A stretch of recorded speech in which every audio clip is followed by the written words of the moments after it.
네, 안녕하십니까. 좀 더 정확한 중국 경제 이야기 차이나 이코노미 채널 CEC입니다. 오늘 중국경제금융연구소 전병서 소장님과 함께 하도록 하겠습니다. 안녕하세요, 소장님. 안녕하세요. 네. 오늘 아무래도 투자자분들의 이제 고심이 깊을 것 같습니다. 전일 나스닥이 급격하게 하락한 이후에 금일 아시아장에서도 약세가 연출되고 있는데요. 이 상황에서 그냥 시기적으로 좀 미묘한 것 같습니다. 중국에서 긴축 시그널이 나왔습니다. 근데 이거 어떻게 봐야 할지 너무 고민스럽거든요. 선생님 어떻게 보십니까? 네, 이게 중국 통화당국이 좀 왔다 갔다 한 게 있어요. 네. 그게 이제 문제가 되는데, 뭐, 중국 원문이라서 조금 그러긴 합니다만, 현장감을 주기 위해서 한 건데, 네. 그 15일 날, 그 인민은행이 그렇게 얘기를 했어요. 이 자금 빨리 회수하지 않겠다. 네. 지금 경기가 돌아서는 건 중국은 확실하게 보이지만, 급격하게 자금 회수 없다 이렇게 얘기를 했고 시장 친화적인 발언이었네요. 그렇습니다. 근데 이제 1월 25일 날 그 마쥔이라고 인민은행의 조사부장인가 했던 양반인데 이 양반이 이제 지금 통화 의사 결정에는 전혀 뭐 이 결정적인 영향을 미치거나 그런 건 아닌데 네. 이 양반이 이게 금융 통화 정책을 전환을 해야 된다는 얘기를 해요. 네. 그래서 이 사람은 이 인민은행의 그 통화 정책 결정자는 아니에요. 근데 네. 이제 전직이 인민은행이기 때문에 그 개인 의견이다 뭐 이런 정도지만 시장은 이제 그 얘기를 처음 들었으니까 굉장히 민감하게 반응을 했고. 네. 근데 이제 거기에 그 바로 다음 날 그 이강 인민은행장 우리가 또 한국은행 총재가 네. 다시 또 얘기를 합니다. 그 우리는 이 코로나19로 인한 정책 지원을 빨리 회수를 안 한다. 네. 이걸 전 세계에다 대놓고 이제 방송을 한 거죠. 네. 그러나 이제는 법은 멀고 이제 주목은 가깝다고 이제 증시는 이제 먼저 반응을 한 거죠. 그래서 그럼 사실 중요한 사람의 코멘트보다도 전직 관료의 코멘트가 굉장히 시장이 급격하게 반응했던 건가요? 그만큼 이제 시장이 민감하게 네. 반응을 한다고 봐야 되는데 네. 그래서 이제 중국이 아까 말씀드렸지만 통화 정책이 좀 왔다 갔다 했던 것이 그 지금 문제가 되는 것은 뭐 장기금리, 중기금리는 뭐 멀쩡하게 그냥 그대로 있고요. 그 7일물 이게 콜금리가 네.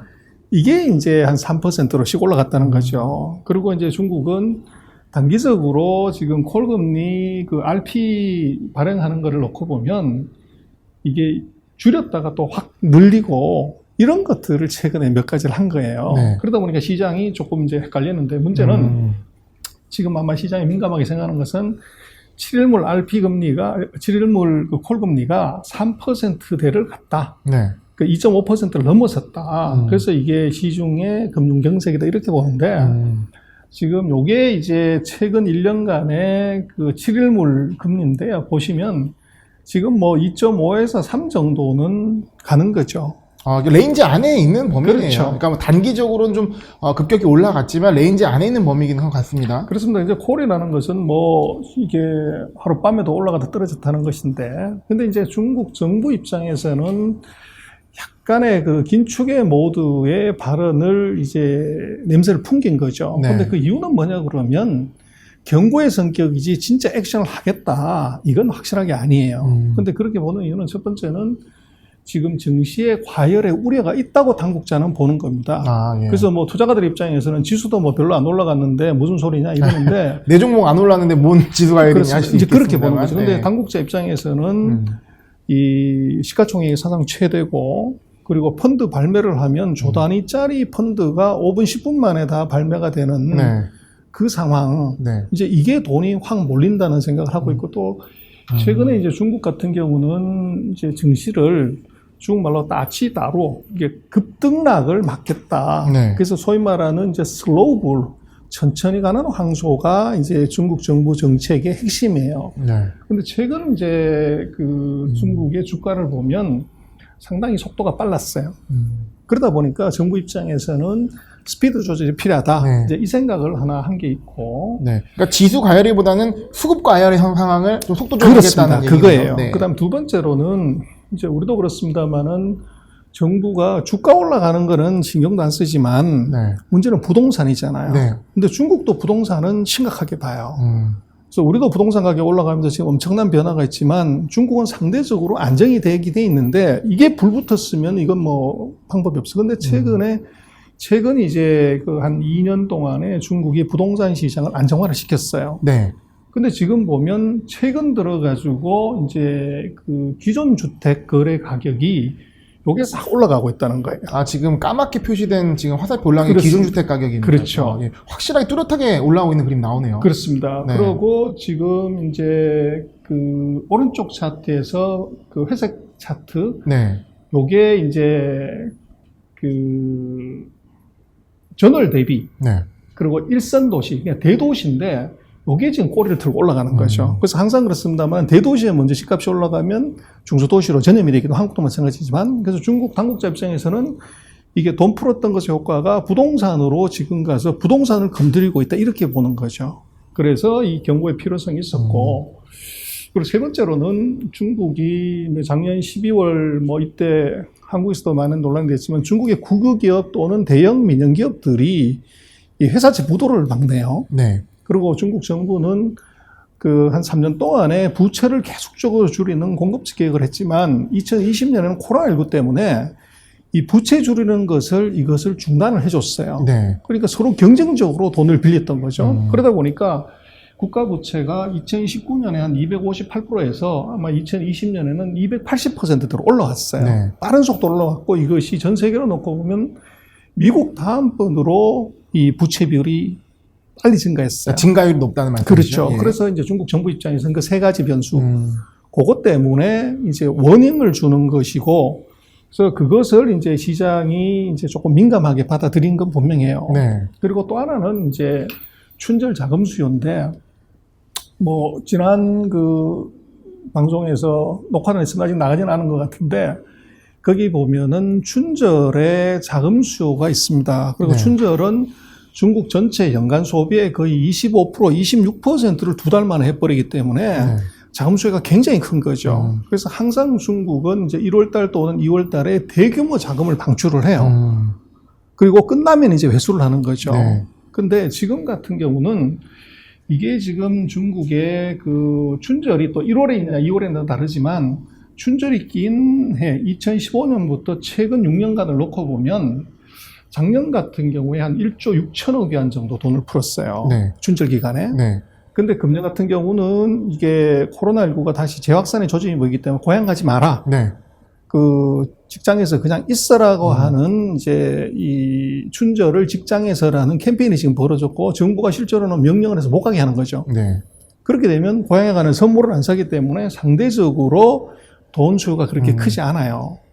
근데 이제 과거 같은 경우는 돈 풀어놓은 데다가 추가적으로 돈을 더 풀었는데 지금 상황을 놓고 보니까 아마 예상으로 봐서는 작년보다도 한 5, 6천억 위안 정도 이게 돈을 덜 풀어야 되는 그런 상황이 벌어진 거예요. 그러니까 의도창이 상대적인 긴축처럼 보일 수가 있겠네요. 그렇죠. 예. 그래서 상대적인 긴축보다가는 이미 많이 풀어놨기 때문에 그 돈을 조금 줄이는 것이 네. 지금 돈이 수요는 그렇게 한 6천억 정도 줄었는데 돈을 같이 풀면 안 되는 거죠. 근데 네. 돈을 많이 푸는 것보다는 기존에 있는 돈을 조금 먼저 회수를 해놓는 것이 다시 돈을 풀 때 조금 더 세이프하죠. 네. 그래서 춘절 자금 수요가 예상보다도 크지 않고 그걸 사전에 조금 단속을 하는 과정에서 단기 금리가 올라간 것 그리고 지금 놓고 보면 항상 그렇습니다. 월말 자금 수요가 있어요. 네. 그게 이제 콜 금리를 조금 더 올린 그런 효과로 지금 봐야 되고. 그러니까 1월 말이기 때문에. 그렇습니다. 그래서 지금 근본적으로 보면 뭐 지금 미국도 그렇고 중국도 그렇고 한국도 그렇고 이제 개인들이 많이 들어왔기 때문에 이 시장의 심리가 굉장히 불안정해요. 그러나 이제 금융당국이 뭘 생각하냐를 보면 지금 미국도 그렇고 그 한국도 그렇고 중국도 그렇지만 지금 증시가 어떻게 반응하냐가 중요한 게 아니고 경제가 중요해요. 경제를 살리냐 못하는 거에 따라서 결정을 하게 되는데 자금을 회수할 거냐 말 거냐의 가장 중요한 지표는 제가 볼 때는 고용률이에요. 고용, 예. 미국도 마찬가지로 제로 금리를 그대로 유지하겠다 하는 이유가 그게 제가 볼 때는 어제 같은 경우에 시장이 무슨 뭐 이게 어떤 헤지펀드가 부도났고 이게 아니고 네. 실제적으로 주가는 사상 최고치로 급등을 했지만 실물 경제도 같이 따라서 회복을 해줘야 되는데 금리를 제로로 유지한다는 것은 실물 경제가 못 따라온다는 거죠. 거기에 중요한 핵심은 바로 실업률, 네. 고용률이 이것이 정상 수준보다 앞으로 한 30-40%더 낮다는 거예요. 그래서 그러니까, 이것이 정상화되기 전까지는 돈을 집어넣을 수가 없습니다. 그러니까 우리가 주목할 게 긴축이냐 완화의 기준이 우리가 신경 쓰이는 주가가 아니라 당국 그걸 보는 것이 아니라 오히려 실물 경기 특히 고용을 본다 말씀이시네요. 고용 지표가 가장 중요합니다. 그래서 이 중국 같은 경우도 지금 원래 중국은 뭐 각국 나라가 다 그렇습니다만은 중앙은행은 인플레이션 파이터죠. 네. 금융 안정이 가장 중요하고 물가 안정이 중요한데 중국은 약간 다른 것이 그 중앙은행의 목적 중에 경제 성장이 같이 들어가 있어요. 성장률을 유지하는 것이 굉장히 그렇죠. 중요한. 네. 그렇기 때문에 성장률을 급격히 떨어뜨리면 안 된다는 게 있었다는 거예요. 네. 그래서 제가 볼 때는 인민은행이 갑작스럽게 우리는 돈 회수하지 않겠다고 하는 것은 자기의 절반의 역할인 경제 성장을 같이 해야 되기 때문에 네. 그렇게 얘기를 한 거죠. 그래서 제가 볼 때는 최근에 벌어진 그런 이제 그 하루 이틀 4일 사이에 벌어진 그런 정도의 작은 아마 찻잔 속의 태풍 정도로 볼 수가 있고 좀 더 이 정책의 배후 요거를 좀 볼 필요가 있고요. 그래서 중국이 뭐 어떻게 이게 금융당국 항상 얘기해요. 안정적으로 유지한다. 이제 중국말로 원지엔 이런 얘기를 하는데 이게 안에 들어가면 안정적으로 유지한다는 게 4가지 종류가 또 있어요. 네. 뭐 중국말로 돼 있어서 이 리에 관송 약간 벌려준다는 것하고 이 중간 정도로 안정화시킨다는 거, 또 조금 긴축하면서 안정한다는 거, 네. 그리고 이제 액티브하게 안정한다는 거. 네. 이게 중국어가 어려운 게 이 4가지 중에 하나를 쓴 거를 다 안정이라고 번역을 해요. 우리로서는. 근데 숫자가 아니라 말로 그걸 구분한 거네요. 그렇죠. 네. 그러니까 이게 4개 중에 뭐냐인데 아직 중국은 안정이라는 말만 썼고 구체적으로 이 4개 중에 뭐냐는 아직 얘기를 안 했어요. 그래서 이제 시장이 조금 혼란스러운데 네. 지금 이제 중요한 것은 아까 말씀을 드렸지만 증시가 과열이라고 하면 돈 진짜 집어넣어야 돼요. 네. 그래서 지금 한번 체크를 해봐야 될 것은 지금 중국 증시가 어느 정도 과열인가 네. 요걸 한번 짚어볼 필요가 굉장히 있어요. 중요할 것 같습니다. 한번 살펴보도록 하겠습니다. 보시죠. 네. 그래서 먼저 봐야 되는 것은 뭐 미국도 지금 논란이 되고 있는 것은 버핏 지수입니다. 네. 버핏 지수는 이게 GDP하고 시가총액 같이 비교를 해보는데 미국은 지금 뭐 140%, 150% 사상 네. 최대죠. 네. 근데 중국 같은 경우는 지금 이 버핏 지수로 보면 지금 한 90 정도가 있습니다. 100이 안 되네요. 그렇죠. 네. 그렇고 이제 또 하나는 이제 지금 미국 같은 경우에 그 마진뎁 돈 빌려가지고 이제 산 그게 사상 최고치인데 네. 지금 중국 같은 경우는 이제 신용잔고를 보면 되는데 신용잔고가 피크 때가 한 2조 2천억 됐고 지금 한 1조 5천 정도예요. 저희 피크 때가 후광통 열풍 때 2015년 그 정도입니다. 그때 굉장히 또 신용 열풍이 높았었는데. 그래서 아직 지금 화살표의 그 간격만큼 네. 이 가격이 어렵다. 그리고 이제 지금 지수를 보면은 2016년 이때 6천까지 갔다가 지금 3,600이에요. 네. 그래서 한 절반까지밖에 안 왔는데 그래서 지금 쿨이다 이렇게 얘기하고 지금 현재 3,600으로 보면 지수는 15년 전하고 똑같습니다. 인덱스는 안 올랐다는 거죠. 네. 그러나 마켓캡 시가총액은 보면 이 2017년에 41조에서 지금 91조로 거의 2배가 넘게 늘어났습니다.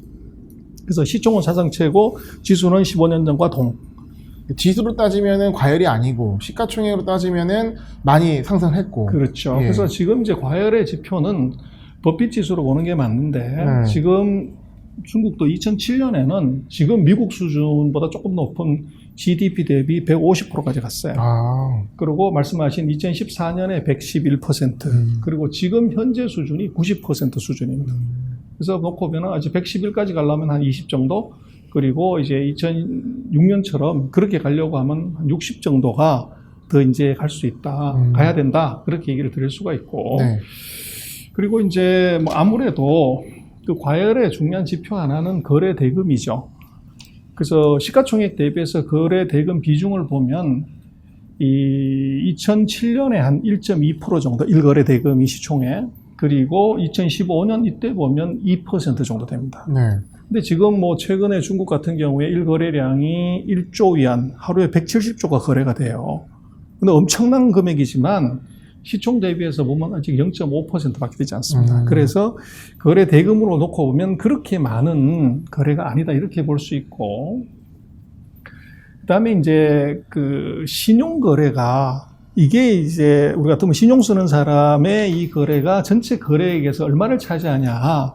이게 사실은 과열의 기준이 되죠. 그러니까 공격적 투자하는 사람의 비중이네요. 그렇죠. 근데 보면은 2015년 피 끝에 72%를 갔어요. 네.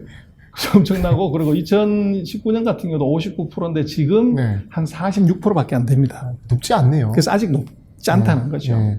그러니까 아무래도 이거는 뭐 개인 투자 비중이 좀 줄어서 그런 거 아니에요? 뭐 그런 것도 있을 수가 있고, 뭐 여러 가지가 있을 수 있는데 하여간 객관적인 데이터로 보면 그렇고, 그 다음에 이제 중요한 지표 하나는 이게 장이 꼭지도 아마 최근에 보면은 비아디인가요? 비아디가 최근에 주가가 떨어지면서 그 이유가 네.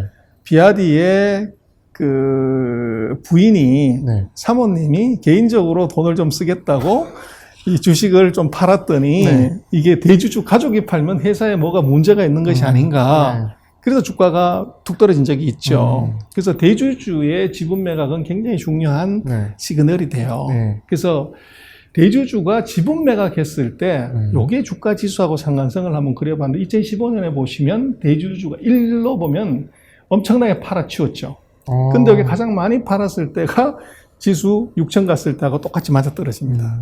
그래서 누가 주식 투자 제일 정확하게 하냐 그러면 대주주를 보면 돼요. 근데 대주주는 가장 잘 아니까요. 네. 그렇습니다. 네.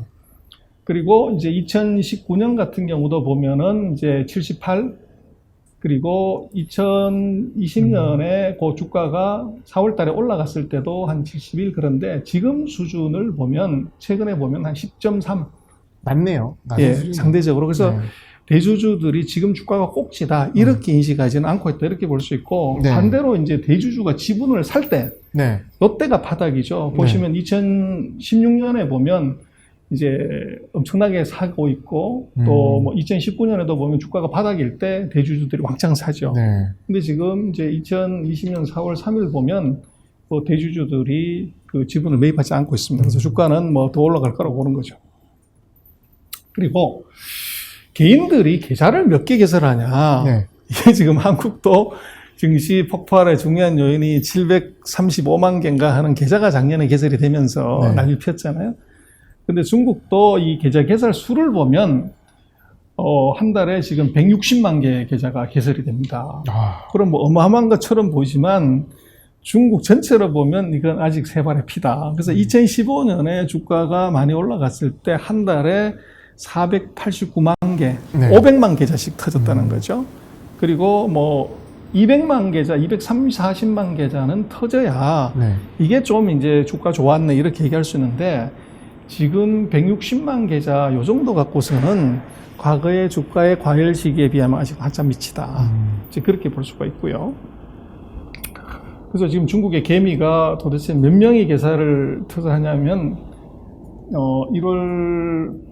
12월 말 기준으로 1억 7,777만 명입니다. 이 부추라고 하나요? 그렇습니다. 네, 우리는 동학개미를 이제 중국에 부추라고. 그래서 잘라도 계속 올라오는 거죠. 네.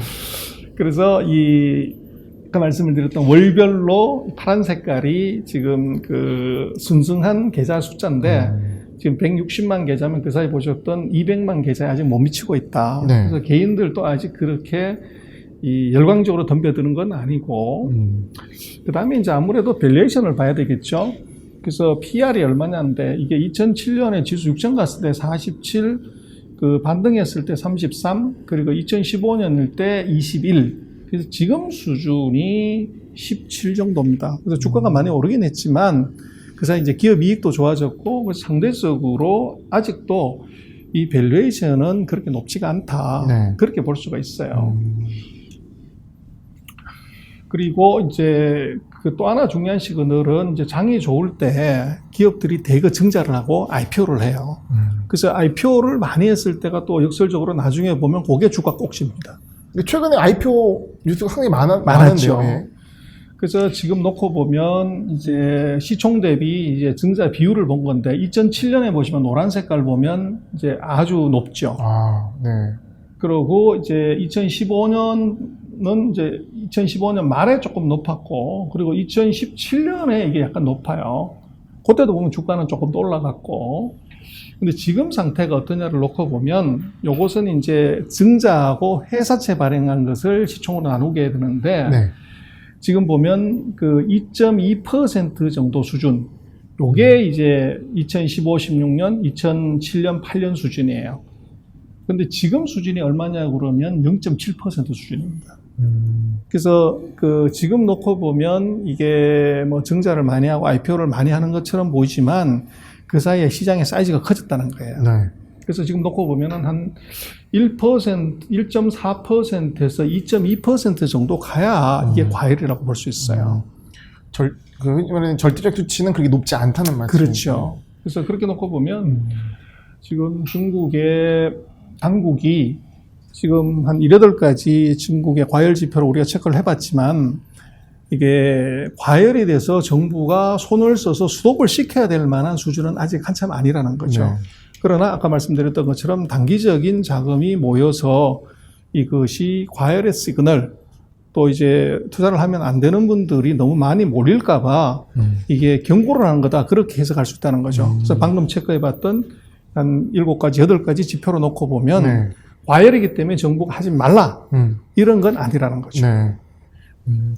그러니까 지금 아마 투자자분들께서 보시면 굉장히 좋아하실 것 같은데요. 객관적인 지표로 봤을 때는 중국 증시의 과열을 논하기에는 아직 좀 이르지 않나라는 판단이 들고, 하지만 이 시장이, 이 당국에서도 과열이라서 액션을 취한 것이 아니라 이제 과열이 예상되고 수급이 워낙 빠르게 오기 때문에 이거에 대한 선제 조치. 의 시장이 좀 과민하게 반응했다. 요 정도로. 그렇습니다. 그렇게 해석하시고 보는 것이 좋고요. 그리고 이제 그 사이에 주가들이 많이 올랐죠. 네. 그래서 이론상으로 생각할 때 100% 오르면 40% 정도의 다운사이드 리스크는 좀 충분히 있을 수 있다는 것이고, 한 20% 정도 다운은 네. 뭐 그거는 충분히 이제 뭐 시장이 통장 볼 수 있는 건데, 지금은 이제 너무 민감하다 보니까 한 1, 2%에서 5%만 이게 시장이 하락하는 걸 보여도 거의 패닉 상태에 들어가죠. 네. 그러나 뭐 지금 미국과 중국의 경제 상황 그리고 금융 동화 정책의 기조를 놓고 보면 경기가 이런 상태에서 급속한 아마도 이제 통화 환수라든지 네. 통화 정책의 기조 변화는 뭐 아무리 빨라도 이것이 1사분기 안에는 일어나기 대단히 어렵다. 그것 때문에 시장이 빠질 건 아니다 말씀이시죠. 그렇습니다. 예. 그러니까 분명 일부 종목의 과열이 있는 것 같긴 합니다. 하지만 시장 자체가 어떻게 보면 변동성이 높아지는 상황이기 때문에 이런 조정에 있어서 여러분의 투자자 여러분들의 어떤 멘탈, 심리 관리가 매우 중요하지 않나 생각을 해봅니다. 그래서 저희 컨텐츠를 보시면서 그런 멘탈 관리도 하시고 좋은 투자 전략도 같이 세우시면 좋을 것 같습니다. 소장님 오늘 말씀 감사합니다. 네, 고맙습니다.